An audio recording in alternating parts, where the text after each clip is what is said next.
cover it up for the upcoming sessions. We are truly privileged and honored to have Professor Abdul Mannan, the Honorable Chairman, University Grand Commission of Bangladesh, with us as the Honorable Chief Guest of the BSHRM 7th International HR Conference 2018. He was also the former Professor and Dean of Business School, Chittagong University, as well as the former member of National Education of Government of the People's Republic of Bangladesh. Thank you very much to the sir, because he has managed to come and join with us to grace the event. Now we would like to invite the chief guest to deliver his valuable speech. Sir, please come over. And a big hand for sir.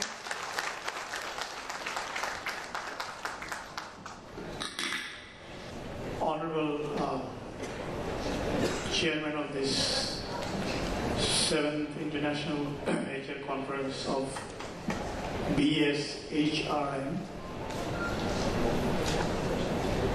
distinguished guests on the stage, and participants in this conference, a very warm good morning and Assalamu alaikum. First, let me thank the organizers for inviting me to be with you this morning. And also I would like to thank all of you who have decided to participate in a very important conference on this weekend. At UGC we don't have a weekend, unfortunately. We work 8 days a week and 25 hours a day. That is how we look at the University Grants Commission. Because we're talking about 145 universities that we oversee, monitor, sitting in a very small office with only 231 staff. And the number of students that we oversee on their activities across the country is 3.5 million. That is by any standard a staggering number. First, I would like to just focus on the theme. It says HR for sustainable business. I would like to take it a bit further and say it is not only sustainable business, it is for the sustainable development. Because the concept of traditional business is slowly withering away as we pass over time. Today, worldwide, there has been a major shift in the types of business that we were accustomed to see, let us say 10, 20, 30 years back. Like world's largest taxi company, Uber, does not own any taxi. The largest accommodation provider, Airbnb, do not have any accommodation of their own.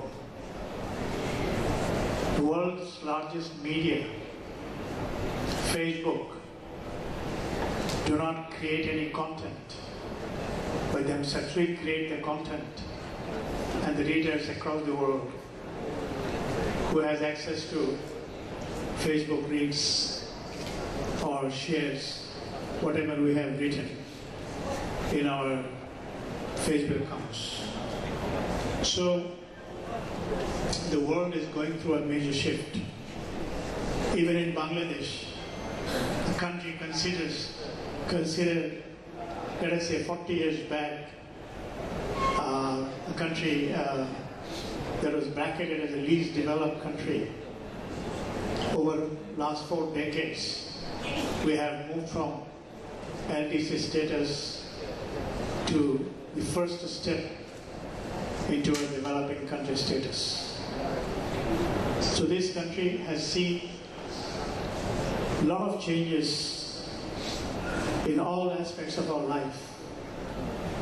Not only business, but also in other economic activities like agriculture, education, service sector. When Bangladesh became independent, 80% of our GDP came from agriculture. Today the number has gone down to approximately 14%. Still, agriculture plays a very, very important role in the economic development of the country.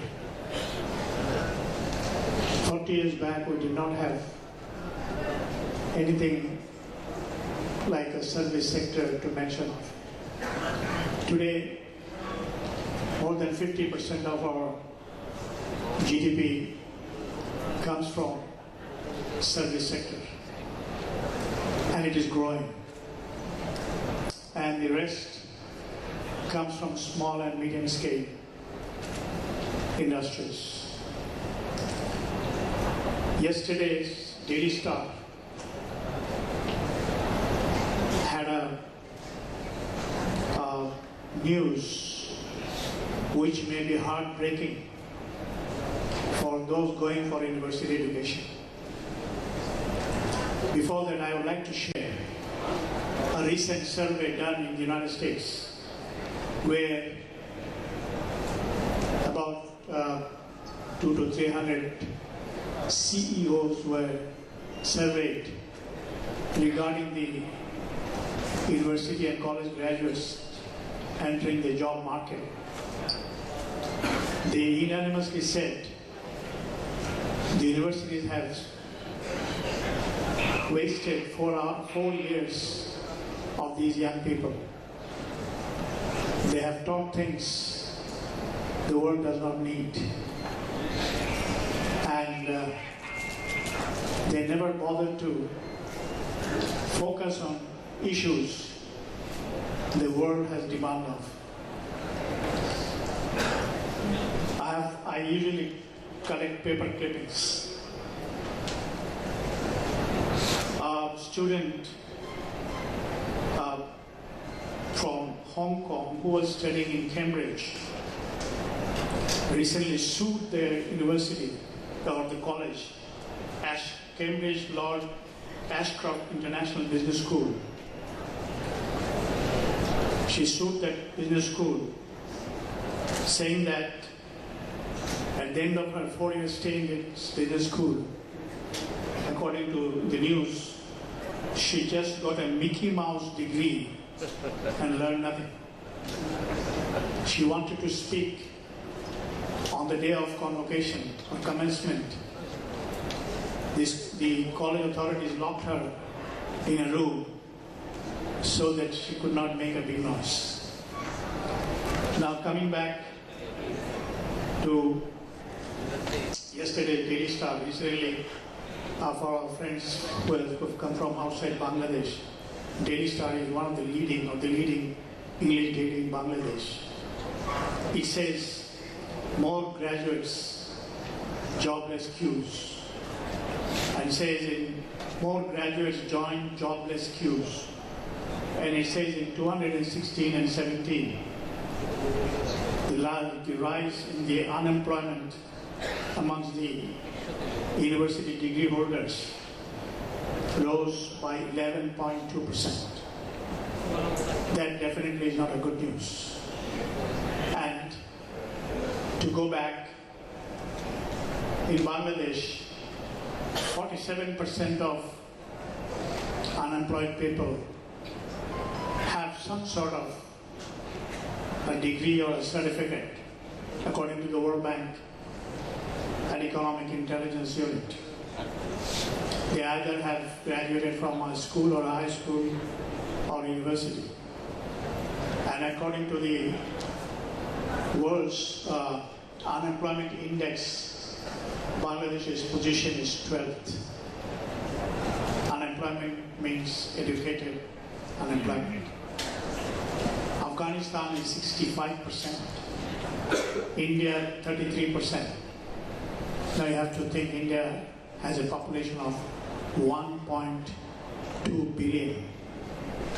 Nepal 20%. Pakistan 28%. Sri Lanka just 7.8%. Then what has gone wrong?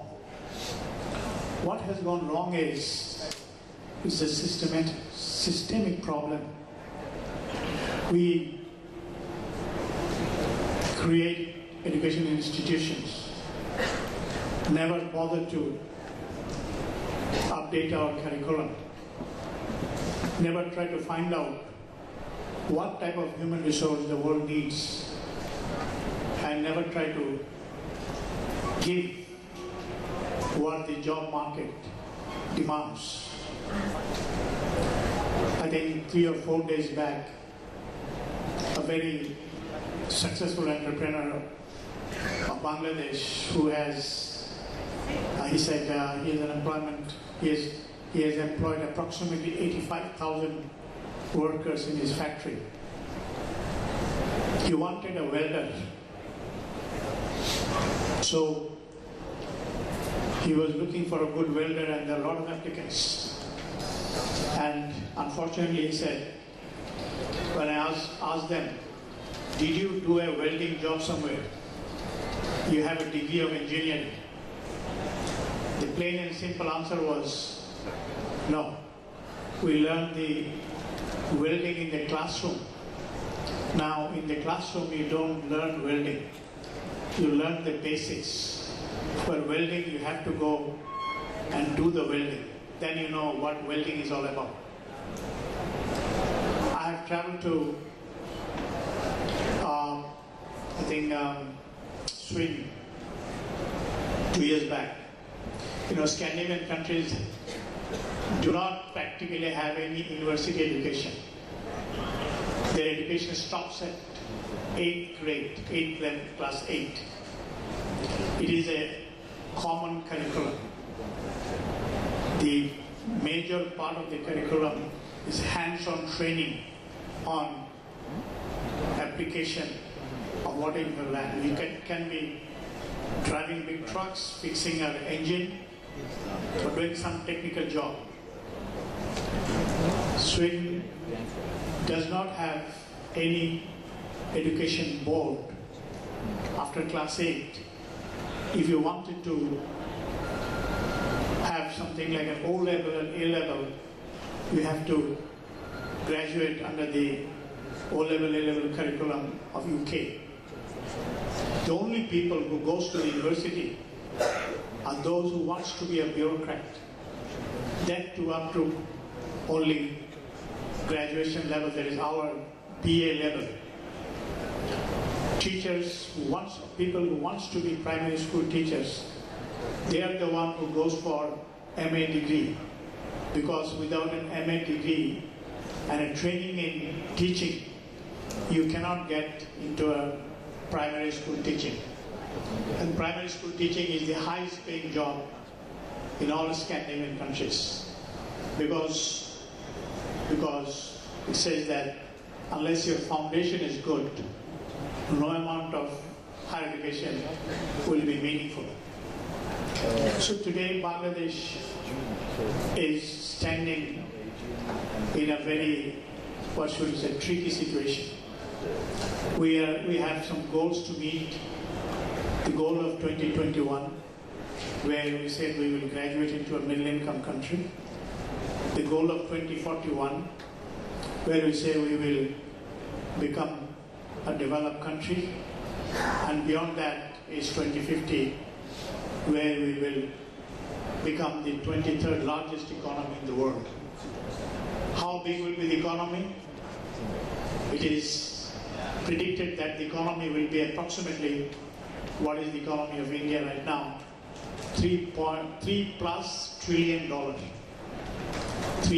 trillion. Currently, Bangladesh is the 37th largest economy in the world. And in 2021, we expect that from this number, we will go to 27, and 2051 will become 23rd. Now, there are lots of ifs and buts. If we can convert our young generation from human being into human resources, that is the challenging part. Bangladesh of 160 million people. Today we have 42% of this 160 million people whose age is below 24. If we extend it further, 65% of our population is below 35 years of age. Not many countries in the world have such a young population, excepting India, China, and Malaysia, Indonesia, all these countries. So we have a very, very big, large number of young population. We just need them to have the right type of skill, dedication, and the attitude. All of you have heard the name of McKinsey, a think tank. It says by the end of this century, with the present day skill, 375 million people will lose their job. The largest victim will be China. Well, 100 million people will be jobless unless you give them the skill, the training. I hope many of you have heard the concept called the coming of the fourth industrial revolution, which was first used by the CEO of World Economic Forum, Klaus Schwab. He said, in the fourth industrial revolution, it is people's intelligence, what we say, artificial intelligence, or people's thinking ability, being innovative, that will sustain a person. Many of the jobs that our workers do today will no longer be existing. Today, driverless cars and trains, locomotives are already a reality in Europe. Our agriculture. If you ask me one success story of Bangladesh, I would say that is our agriculture. In 1972, we could not feed 75 million people. We produced only 10 million metric tons of food grain on an average year. That was usually 2/3 of what we needed. Over 40 years period, the size of the population from 75 million increased to 160 plus million. We have lost approximately 25 to 30% of our arable land because of urbanization, development of infrastructure. So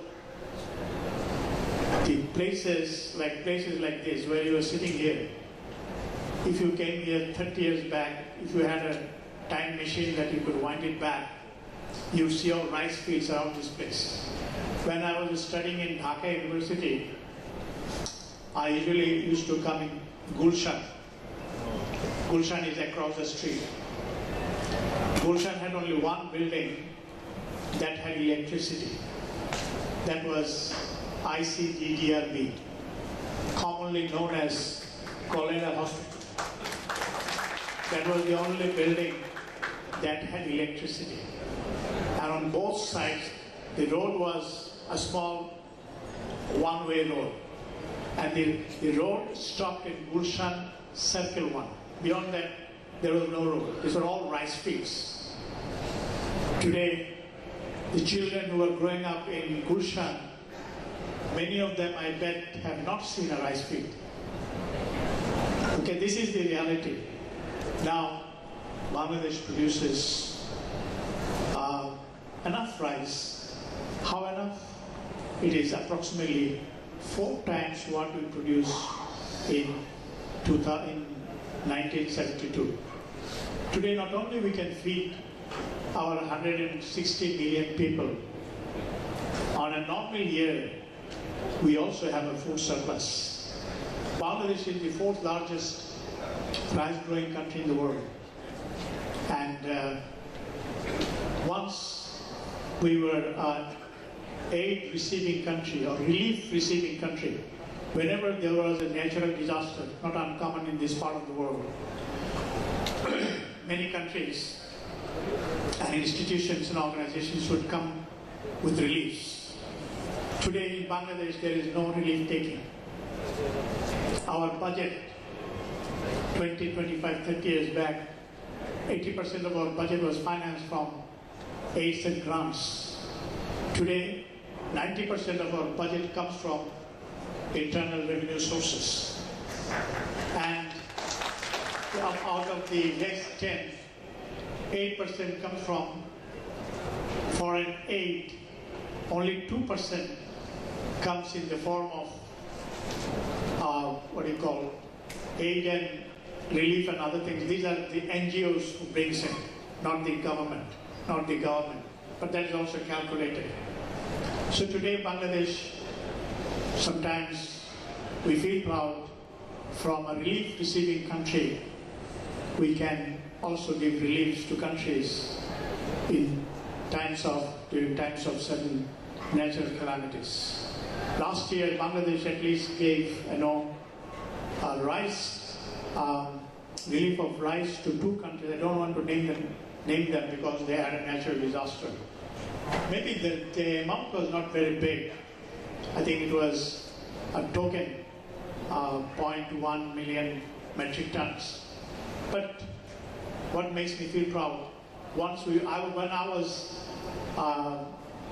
I graduated from Dhaka University in 1972, I had to stand in a queue to receive a shirt piece for 2 hours, and after 2 hours I was told, come tomorrow, because today we are finished.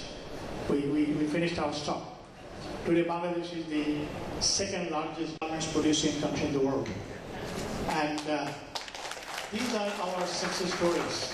So the major breakthroughs that we have made in agriculture has changed the entire economic situation of this country. Because if a country, a person, a family, if you have to think of your food, where is the next meal coming from, nothing will come out of you because you are always hungry. So today in Bangladesh, you will not see many hungry people or any hungry people. Maybe they are not eating all the meat and feed that you get to eat, but they have something to eat. If you stand here whole day, you will not find a single person without a shirt or barefoot.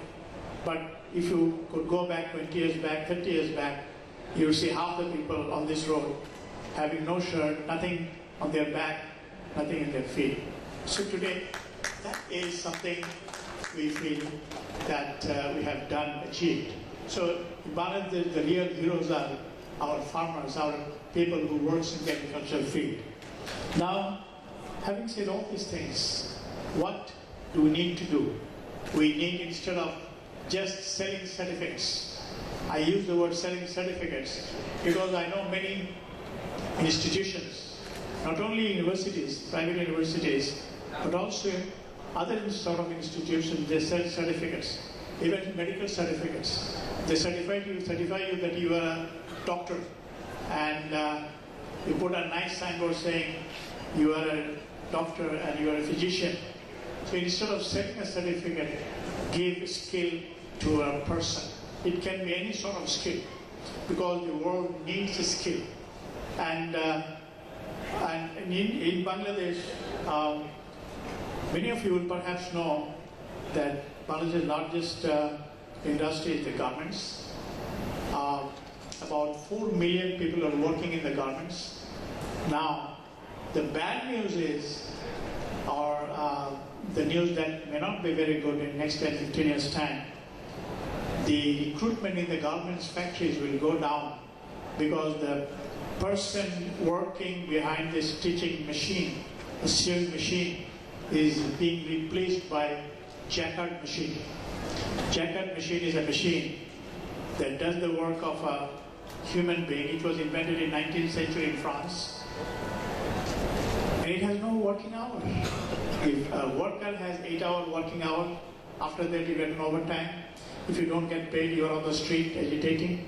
Now you put a machine, put the grease and oil, it will keep on working 24 hours a day, 7 days a week, 365 days a year. So Jacquard machines are already here, and most of our knitwear or companies making sweaters rely on machines rather than on human beings. So you have to think that this is happening. Our agricultural sector has been mechanized to a great extent. Okay? Construction industry has already adopted some of the technologies that other parts of the world are using. So when I say, we are talking about human resource management, you have to think what type of skill, the knowledge, the know-how these young people need. We must always remember, machine did not invent or make a human being.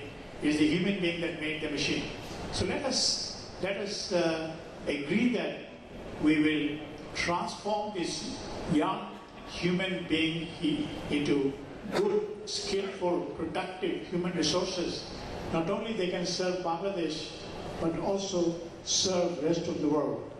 Many of you perhaps know the story of our Podda Bridge.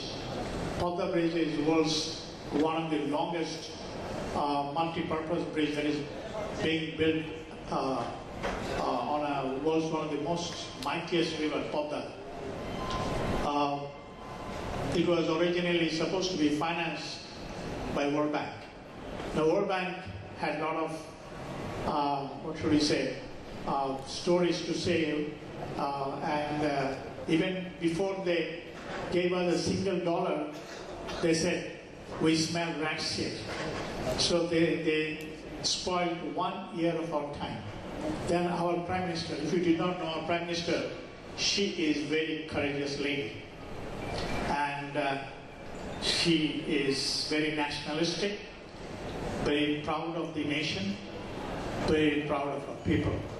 And she said, okay, we don't need your money, we will build the bridge with our own resources. Everybody took this as a non-serious comment, emotional comment. How can you make a Podda bridge, which at that time was about 2.6 billion, with your own resources? So we said, okay, we'll do it.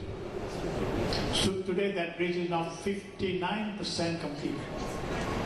And the engineers working, 100% of those engineers are from Bangladesh. Only the supervisors are from China, because China is the main constructing or contracting company. So these are our engineers, our boys, educated very much in Bangladesh. They have the skill. They have the skill. So we don't need just a certificate. A certificate costs we have nice certificates like this, printed or calligraphed. The certificate is a worthless piece of paper unless you can justify why the certificate was given to you. Okay? So let us think that it is the person behind the certificate that matters. It is the skill, the knowledge, the know-how that the person possesses that is important, not the certificate. I don't care for where you graduated, what type of certificate do you have, how much CGPA do you have, can you do the job? In Bangladesh, I think Musharraf Hussain said, people working from outside, officially, 600,000 Bangladeshis working officially in Bangladesh. The largest being from India. Now how much money money they take out annually? This is also official. Unofficial, I don't know. 5 billion plus. And he said 10 million Bangladeshis are working outside. Only last year they brought in less than 16 million US dollars. She's standing next to me. She wants me to finish. As you have, what should we say, asked me to come on a weekend. So I want to make sure next time when you have an occasion like this, you don't invite me on the weekend. Weekends are meant for many other things, but I don't shy away from coming to weekend. Yesterday also I went to Dhaka University. There was another program, and today I'm here. So for us there is no weekend. Luckily tomorrow we have a public holiday. So thank you very much. Thank you, ma'am. Thank you, sir. Thank you very much, sir, for sharing the overview of Bangladesh and the success stories. It definitely encourages us, right? And we are proud that sir is also contributing to the social welfare, especially in the educational sector, as he is playing the role of chairman and also